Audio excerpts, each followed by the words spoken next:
I am Dr. Sharjeel and you are watching my YouTube channel. If you like my videos, don't forget to subscribe my channel at the end. Today we have got a very interesting case. Look at this irregular, more fibrous, aggressive, pinkish subconjunctival growth encroaching onto the cornea.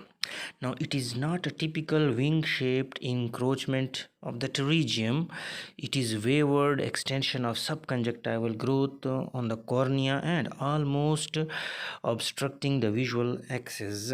Now, patient told me that she had undergone surgery twice for this growth, but it has now recurred with more pace than before. Now, on this history and examination, I diagnosed her with recurrent pterygium. Now, we have too much knowledge about primary pterygium. I have also discussed it in detail in previous videos, but very little knowledge about recurrent pterygium. So this video will show you how it appears, why it recurs, and how to manage it so that it shouldn't recur again.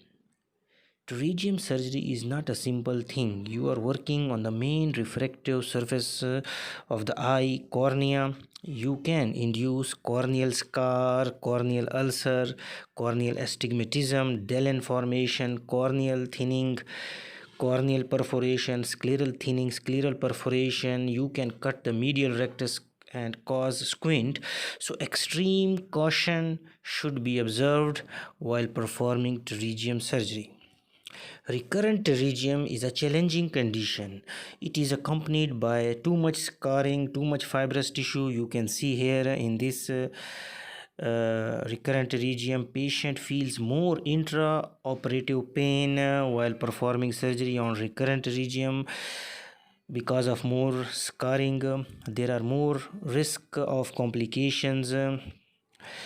Why recurrence occurs? Well, bare sclera technique has almost up to 80% chance of recurrence. Incomplete removal and uncontrolled post-op inflammation is a leading risk factor of pterygium recurrence. That's why surgical technique is the single most factor influencing recurrence. Minimal manipulation, tissue respect, MMC use, careful handling during dissection of pterygium is important in reducing recurrence. Leaving tenon exposed, excessive surgical trauma lead to surgically induced inflammation, more intense fibroblast proliferation, and hence more chances of recurrence.